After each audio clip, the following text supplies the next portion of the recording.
Greetings and salutations! It is I, Professor Macabro, accompanied by the lovely zombie Death Cetos, and we are here to regale you with the very first movie review to participate in Echo Zero's 80's Week Challenge.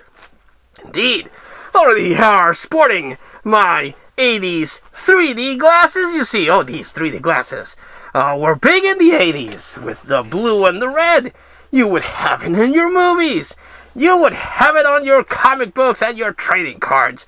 Big things. So I switched off the goggles for the 3D shades to fit the 80's theme. Indeed. So, the challenge of Echo Zero's 80's Week Challenge consists of picking 7 movies, non-horror 7 movies, and doing reviews on them. So it's an interesting exercise to get people that mostly talk of horror movies to talk about something else. And I picked a bunch of weird ones, let me tell you. Indeed, last year's 80's Week Challenge, I focused a lot of the more popular movies from the 80's.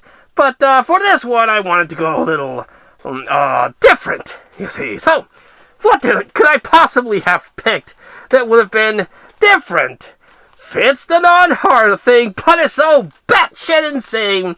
It also fits the content that Professor Macabre pumps out. The first one is an E.T. ripoff that is universally considered a bad movie. And that's Mac and Me! Oh yes, an E.T. ripoff that is a thing that exists. And I, being me, not only own this copy of Mac and Me, but I also own this copy of Mac and Me, because why wouldn't I? Indeed. Unfortunately, no special features on either DVD copy. And I wish I would have gotten the Shout Factory Blu-ray of Mac and Me, but I didn't get it, and now it's kind of hard to find. But what is Mac and Me about? Well, like I said, it's a E.T. ripoff where you have these mysterious alien creatures that are brought to Earth by a probe, you see. And there's a dad, a mom, a sister, and Mac, Little Mac. Not the one from Punch-Out. No, it's a Little Mac. And you have the typical alien-friendly thing where he becomes a friend of a child. Now, the difference with this one is that the child in question is in a wheelchair. And of course, he sees the alien, no one believes him, but how would you react if a quite frankly, horrifyingly, disgustingly ugly alien creature suddenly popped up and you saw it? Ah! You fucking idiot. That thing was Little Mac. Oh shit, that was actually Mac. Well, more to prove my point. The thing was fucking horrible. Don't worry, I can heal him.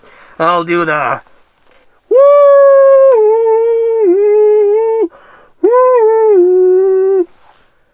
I hope that healed him. I don't know. But yes, the alien creature gets separated from its family, which again, horrible looking creatures. And he befriends the kid with the wheelchair. And then we have that scene that Paul Rudd would always show in the Conan O'Brien show with the kid rolling down the hill and then Mac popping up like he did just right now. And I must say, the alien creature, again, is fucking horrible. The family is fucking horrible. The design of these things, with their gaping mouth and their scraggly looking bodies, stuff of nightmares. This is actually why I picked it, because it's almost a horror movie with the way these fucking things look. And I even did that trailer mashup with the signs and Mac and Me, because yes, the design of these creatures are horrible.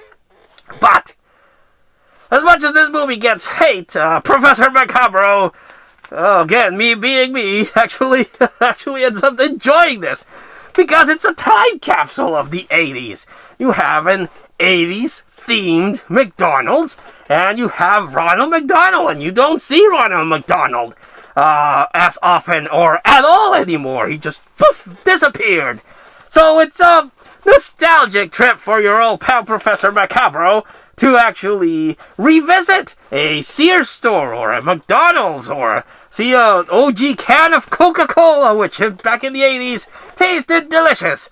Not like the corn syrup, high fructose piece of shit we drink nowadays. Oh, I miss the 80s. Such a simpler, easier time than the garbage we live in nowadays with all your internets and your Twitters and your bullshit like that. I am grateful that I grew up in a time where I could do all sorts of crazy, insane shit, and there was no video recording of it, and no way to prove half the shit I did. Now, whereas now if you do your stuff, it gets posted online, and oh, the shame of it all. Indeed. What was I talking about? Mac and me, you old bastard. Oh, that's right, Mac and Me. Yes, Mac and Me, the thing that I own twice for some reason, and I'm still hunting for the Blu-ray. Yeah, so, back to the plot. It's about this really fucking looking alien that befriends the kid in the wheelchair that's always showcased on Conan O'Brien when Paul Rudd is in. And the government's after the Mac, the mysterious alien creature. And Mac is trying to reunite with his family who is stuck in a desert somewhere. And there's this big dance scene in the McDonald's where suddenly a dance number happens in the McDonald's, because why not? But again, you see, Ronald McDonald, whatever happened to Ronald McDonald? That guy was pretty cool. Then he just disappeared along with Grimace and Early Bird and the Hamburglar. And then Mayor McCheese and Mac Tonight. What the hell happened to those guys? I love those guys. A while back, the Chicken McNuggets made a comeback, but then that's the only thing. Oh, and Grimace had a birthday, but they didn't give any Grimace merchandise. The fuck was up with that?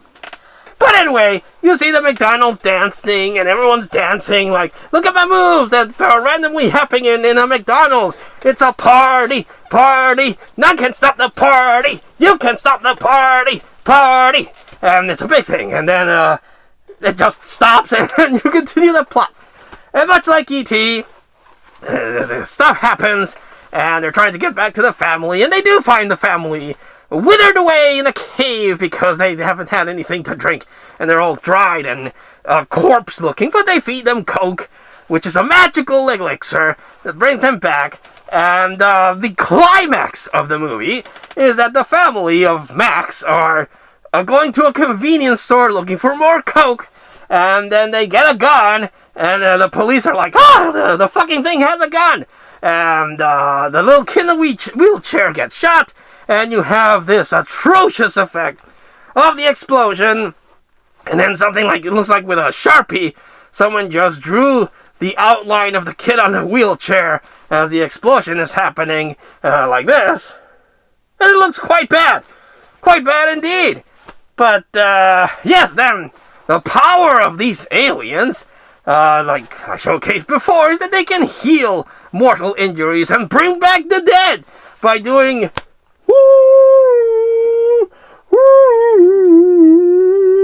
And they do that, and they bring back the kid. You would think that they could have also fixed his back and make the kid walk.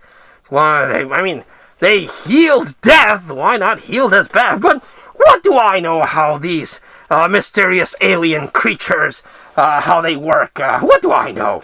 And then, if I was the government and see this thing, these 4 creatures that can bring back the dead, I would take them to a laboratory and experiment on them. But no, they are given U.S. citizenship, and they are dressed now in suits and dresses and all the like, and they are accepted as part of humanity, and I'm calling bullshit on that again. There's no way that someone sees the secret of immortality literally there, and then just lets them be free.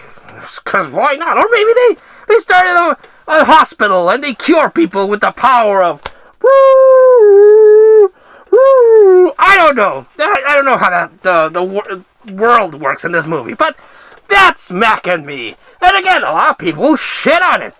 Is it a well-made movie? Well, it's not the worst thing I've ever seen. And again, it does bring a certain sense of nostalgia for old Professor Macabre to see the 80s alive in film form.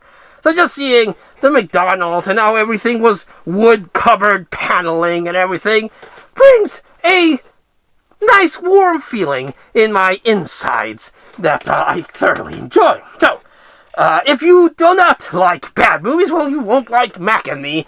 But if you're aching for something from the 80s and you're tolerant to bad movies with horrible-looking alien creatures, give Mac and Me a watch. Yes, indeed. And let me know if that Blu-ray has any special features, because that's the main reason why I wanted it.